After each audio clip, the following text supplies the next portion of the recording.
मेरे प्रिय विद्यार्थियों, अकबर का जो के बारे में हम बता रहे थे उसका तीसरा भाग है आज।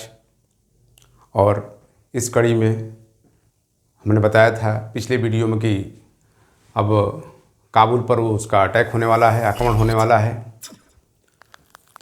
काबुल जाने से पहले एक घटना घटित होती है, उसके बारे में भी चर्चा करते हैं आप लोगों से हम। देखिए, अकबर 1581 में उसके ऊपर संकट का बादल छा गए थे और बहुत कह सकते हैं घने बादल थे। ये तो अकबर की ऊपर ईश्वर की कृपा थी कि वो बच गया, इससे निकल गया। क्योंकि उसका जो सगा भाई था, जो काबुल का शासक था, मिर्ज़ा हाकिम, वह लगातार पत्र व्यवहार करता रहा और इसमें मुल्लाओं का भी बड़ा योगदान माना जाता है। दरअसल अकबर की कुछ नीतियों से जो हमारे मुल्ला भाई लोग थे उस समय के, बड़ा दुखी थे वो कि अकबर इस्लाम के खिलाफ़ काम कर रहा है, इस्लाम के अनुसार उसका आचरण नहीं है, उसका व्यवहार नहीं है। उसके कई रीज़न थे, क्योंकि आप जानते हैं कि हमने बताया था कि 1562 में दास प्रथा समाप्त किया, जजिया कर समाप्त किया, तीर्थ यात्रा कर समाप्त किया। तो इसके पीछे यही था कि ये क्यों समाप्त किया। तीर्थ यात्रा कर आप जानते हैं करोड़ों की आय होती थी और हिंदुओं से ही लिया जाता था, जजिया कर भी उन्हीं से लिया जाता था। तो इन लोगों को लगा कि यार ये तो धीरे धीरे हिंदुओं के प्रति काम कर रहा है, इस्लाम के विपरीत काम कर रहा है। और उधर जो अकबर का जो सौतेला भाई था मिर्ज़ा हाकिम, आप जानते हैं कि काबुल का गवर्नर था, वह काबुल पर तो नियंत्रण था ही था, वह मुग़ल सम्राट बनना भी चाहता था, दिल्ली के तख्त पर बैठना चाहता था। हर आदमी जो भी थोड़ा सा मजबूत होता था उस समय, उसकी निगाह हमेशा दिल्ली की कुर्सी पर रहती थी। और अकबर के जो दरबारी लोग थे, जिसमें उनका जो शाही दीवान था, जिसका नाम था ख्वाजा मंसूर, ध्यान रखिएगा, ख्वाजा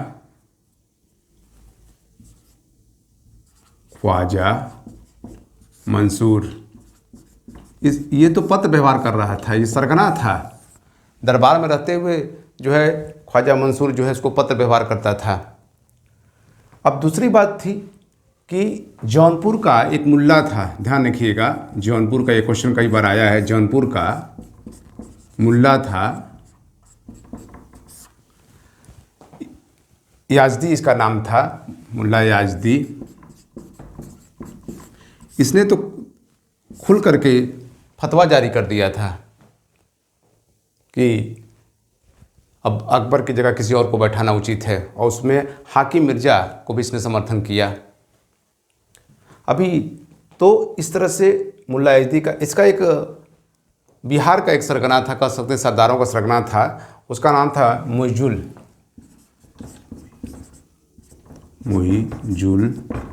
मुल्क। ये वहाँ के सरदारों का सरदार था, ये भी पत्र व्यवहार कर रहा था और ये भी योगदान दे रहा था। ख्वाजा मंसूर तो पत्र व्यवहार कर ही रहा था, जो शाही दीवान के पद पे था, ध्यान रखिएगा, शाही दीवान के पद पे था, के पद पर, तो कह सकते हैं वित्त मंत्री था, ये वित्त मंत्री था। अन्य जो दरबार के लोग भी थे वो भी गुपचुप तरीके से जो है काबुल के जो शासक था उसकी सहायता के लिए तैयार थे। तो सबसे महत्वपूर्ण बात था कि जो है हाकिम मिर्ज़ा जो था, ध्यान रखिए, हाकिम मिर्ज़ा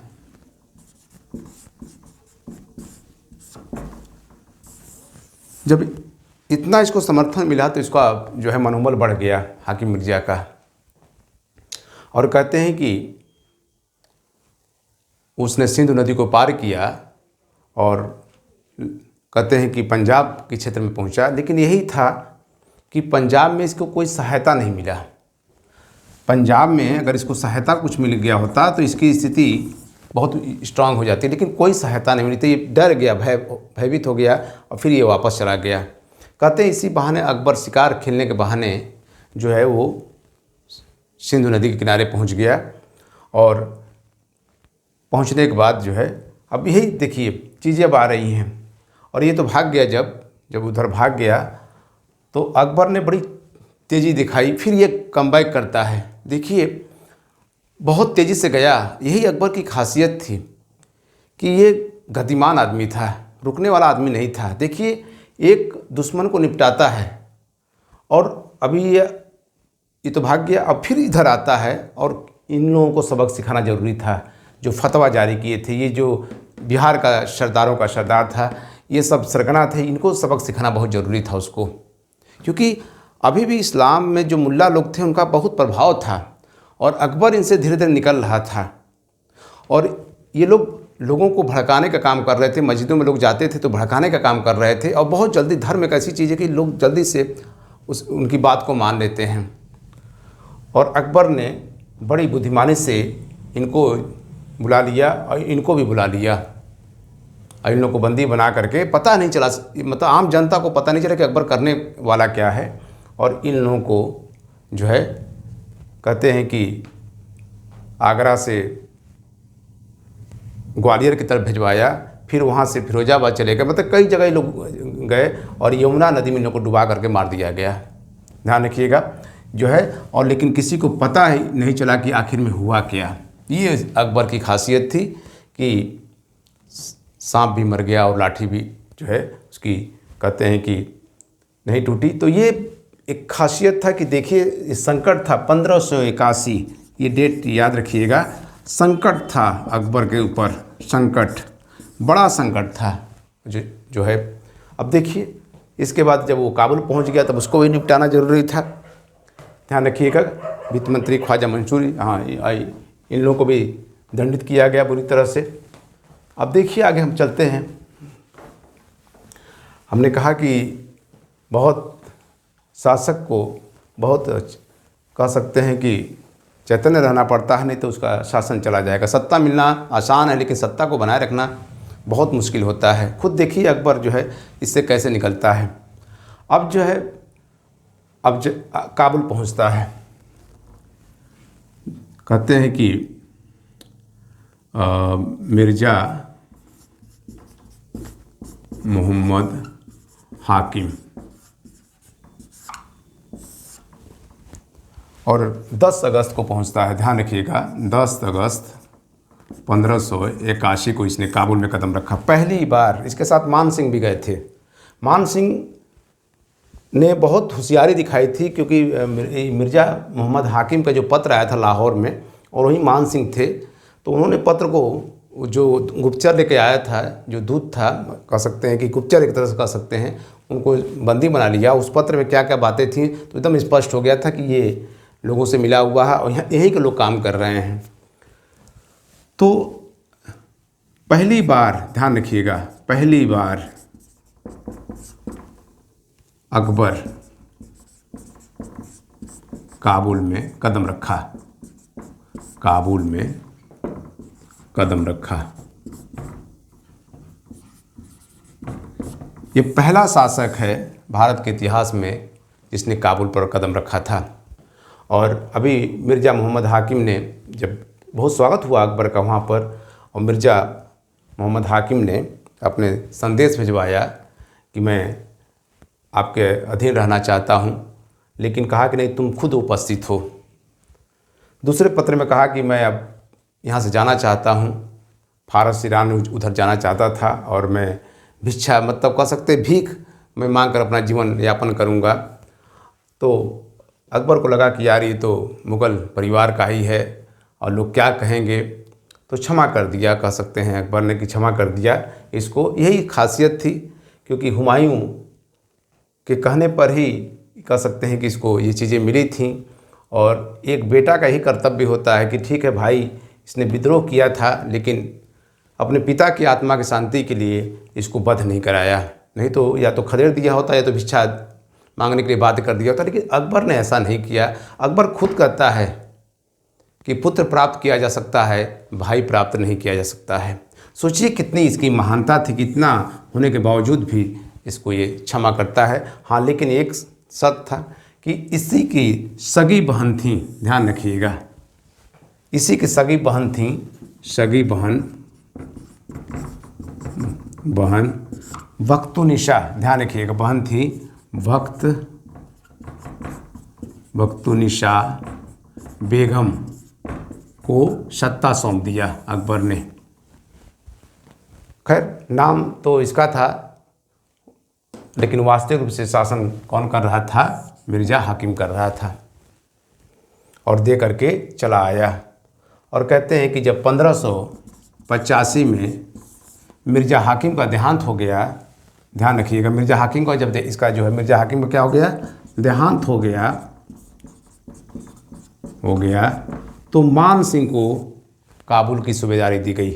किसको दी गई? मान सिंह को। ये देखिए, अगर क्वेश्चन आए कि काबुल पर जो है कौन व्यक्ति था जिसको सूबेदार के पद पर नियुक्त किया गया जो है, तो वो कौन नियुक्त हुए? मान सिंह नियुक्त हुए। तो ध्यान रखिएगा कि इस तरह से इसने एक संकट था जो 1581 में, उसी वर्ष उसने जो है अपने दुश्मनों को निपटाया, और उसी वर्ष इसने काबुल पर भी कब्जा कर लिया।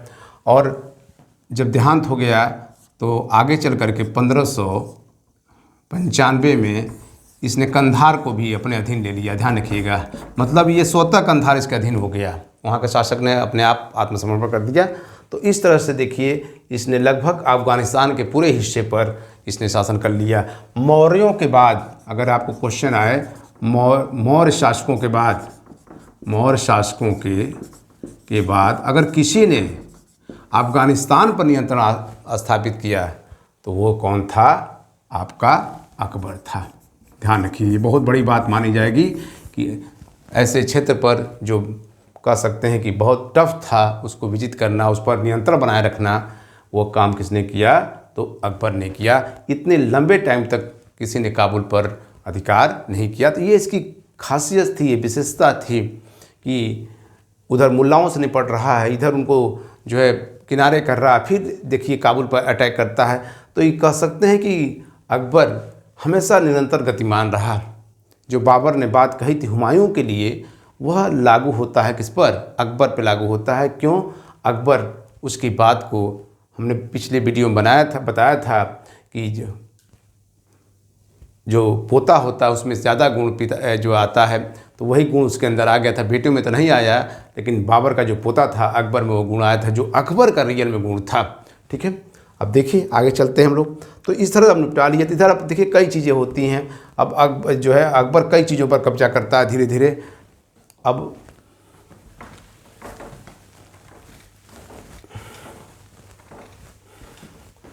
अब इसने जो है 1586 में कश्मीर पर कब्जा किया। ध्यान करते जाइएगा, 1586 कश्मीर पर भी काफ़ी दिन से ये प्रयास कर रहा था कि कश्मीर पर कब्जा किया जाए। कब्जा हुआ, और कह सकते हैं कि शासक थे यूसुफ खां यहाँ के, और यूसुफ खां ने जो है अधीनता स्वीकार कर ली। यहाँ पर कासिम का भगवान दास गए थे, ध्यान रखिएगा, भगवान दास जो है ये लोगों ने जाकर के कब्जा कर लिया। अब देखिए उसके बाद 1500 कह सकते हैं कि 91 में सिंध पर कब्जा किया। ध्यान रखिएगा, 1591 सिंध पर कब्जा कर लिया। और जानी बेग यहाँ का शासक था। ध्यान रखिएगा, उसने भी आत्मसमर्पण कर दिया। जानी बेग यहाँ का शासक था, इसने भी आत्मसमर्पण कर दिया। यहाँ पर आक्रमण करने के लिए अब्दुल रहीम को भेजा गया था। अब्दुल रहीम खान खाना बताए थे, ये बैरम खां का खान खाना बेटे थे। सिंध पर भी आक्रमण हो गया। देखिए, तो कहते हैं कि कश्मीर भी बहुत इसको अकबर को अच्छा लगा था जब कश्मीर पहुंचा था, उसकी खूबसूरती को देख करके। अबुल फजल ने भी उल्लेख किया है कि कश्मीर बहुत शानदार जगह था। तो इस तरह से जितना अमीर खुसरो ने भी कह सकते हैं कि विवरण दिया, उतना किसी ने नहीं दिया, लेकिन रियल में उसकी खूबसूरती कोई सानी नहीं था। अब 1590-91 में, ध्यान रखिएगा, 90-91 में उड़ीसा पर भी कब्जा कर लिया, और यहाँ पर मान सिंह गए थे। ध्यान रखिएगा, कौन गया था? मान सिंह। मान सिंह को फर्जंद पुत्र कहता है अकबर। सबसे योग्य सेनापतियों में मान सिंह थे, और सेनापति थे ही थे, लेकिन मान सिंह को बहुत टफ जगह भेज दिया जाता था और वो उस लायक थे भी। और यहाँ का शासक था निसार खान। ध्यान रखिएगा, कौन शासक था? निसार खान यहाँ का शासक था, और इसको अधीन किसने किया? मान सिंह ने किया। तो देखिए लगातार जो है इसकी अब विजय होती चली जा रही है। अब अकबर जब इधर से निपट लिया, पूरे उत्तर भारत से, मध्य भारत से निपट लिया, तो अब दक्षिण भारत की तरफ रुख किया। और दक्षिण भारत पर आक्रमण करने का उद्देश्य इसका साम्राज्यवादी भी था, विस्तारवादी नीति का भी एक हिस्सा था। क्योंकि अभी दक्षिण भारत को पूरी तरह से तो नियंत्रण में अकबर नहीं किया, लेकिन एक बात तो क्लियर था कि ऐसा द्वार खोल दिया कि आगे के शासकों के लिए बहुत आसान हो गया। और यही कारण था कि इसने दक्षिण भारत पर जब आक्रमण किया तो कुछ ऐसे शासक कह सकते हैं कि राज्य थे जिनको कि अधीन करना जरूरी था।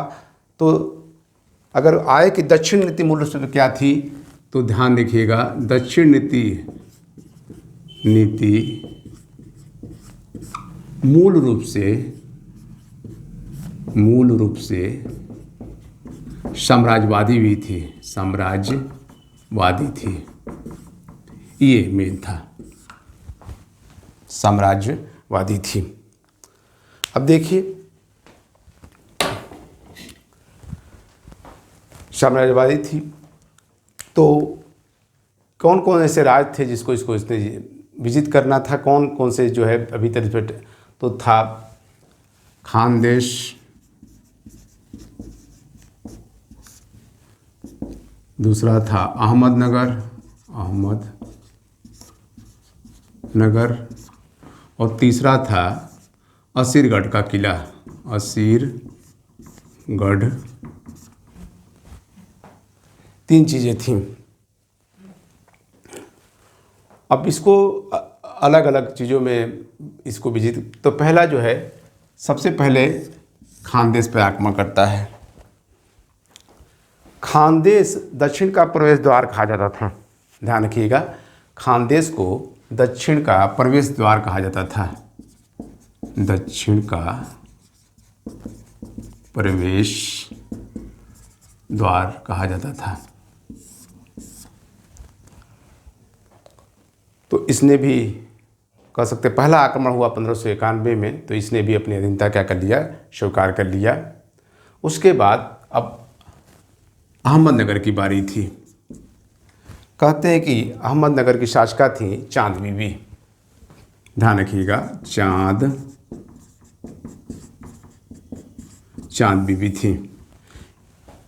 तो चांद बीबी अब यहाँ पर जब पहुँचे तो यहाँ पर अब्दुल रहीम खाना और दनियाल भी गए थे, लेकिन दोनों कमांडरों में बनती नहीं थी। सबसे बड़ी बात थी कि जो अब्दुल रहीम खाना था, दनियाल था, दोनों अलग अलग सोचते थे।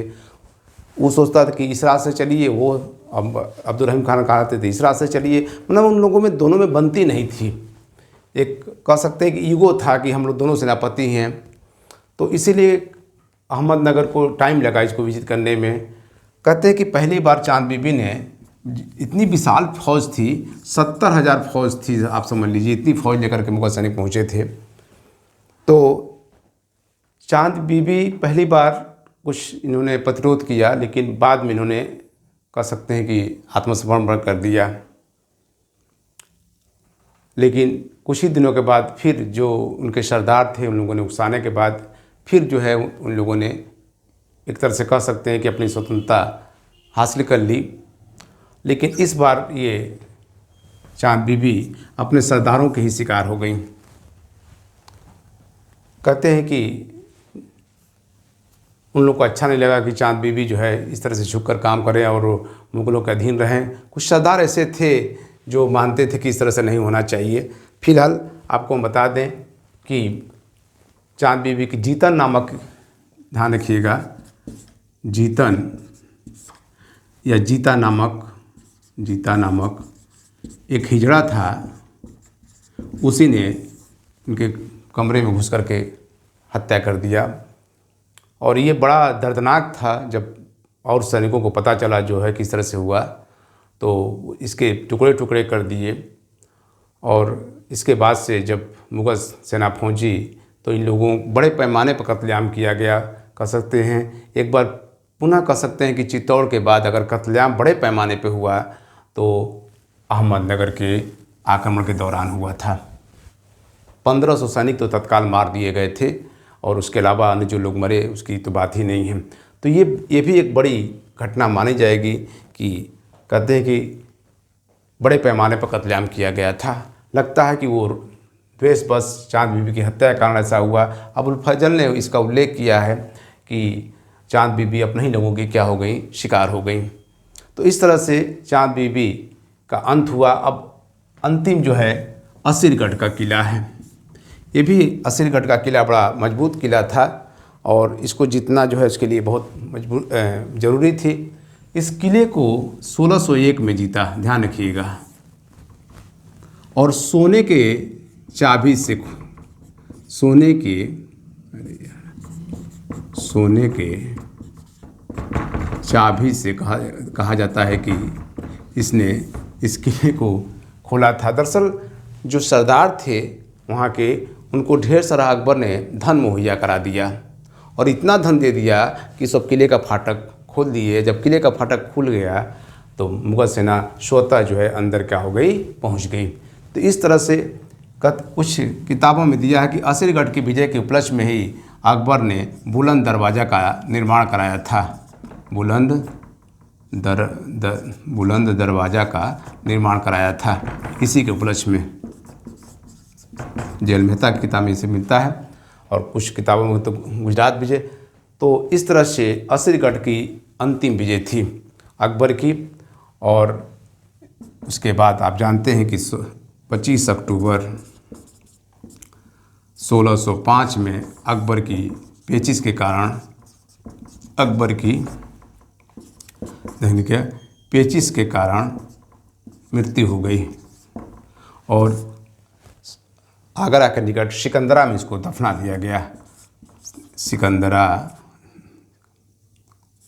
सिकंदरा में जो है दफना दिया गया। ये याद जरूरी है कहाँ पर है दफना दिया गया, तो आगरा के निकट है, ध्यान रखिएगा।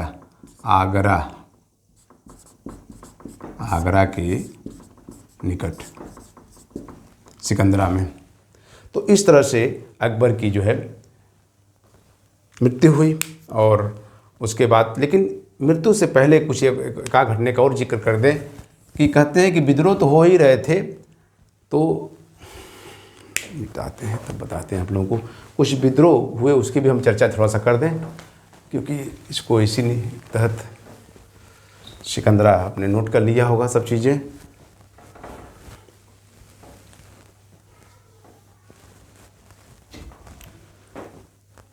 पंद्रह 1599 में जहांगीर ने विद्रोह कर दिया था, ध्यान रखिएगा।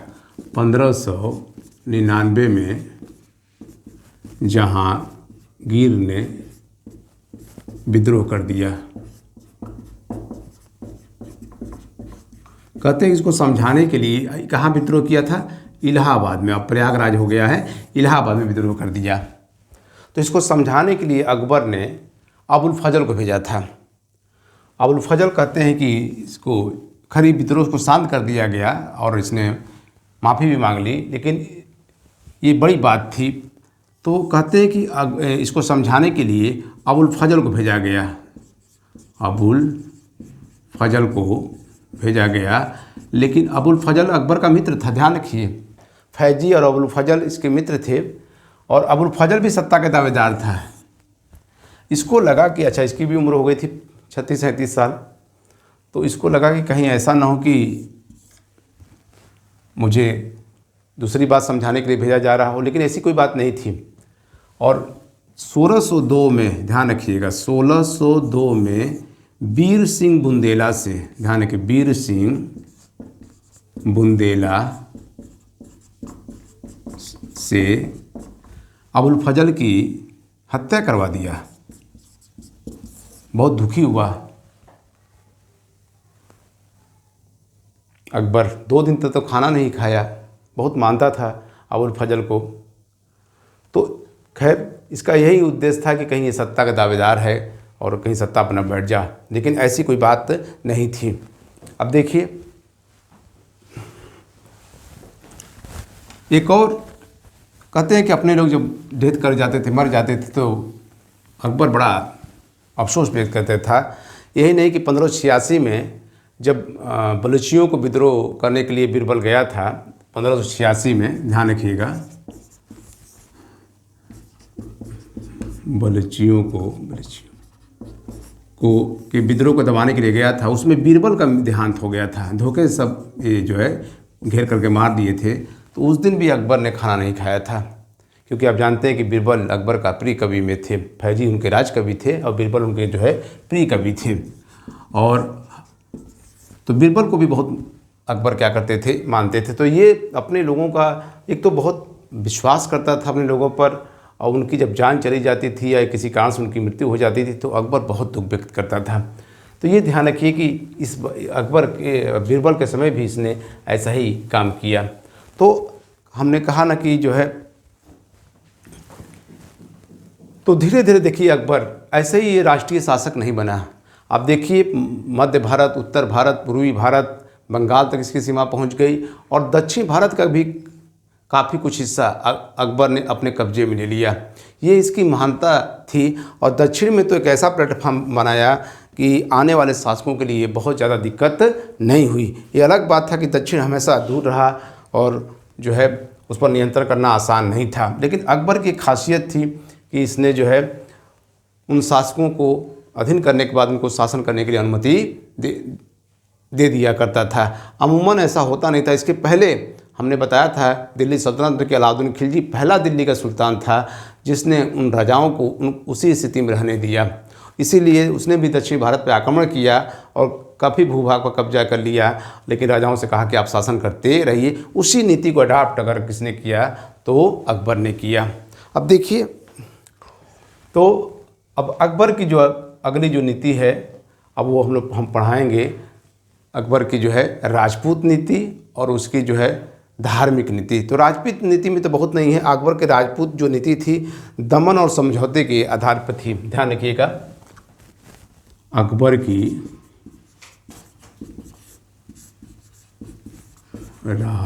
राजपूत नीति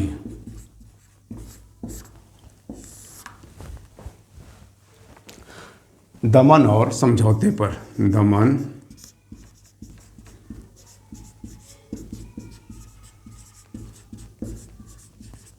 समझौते पर थी।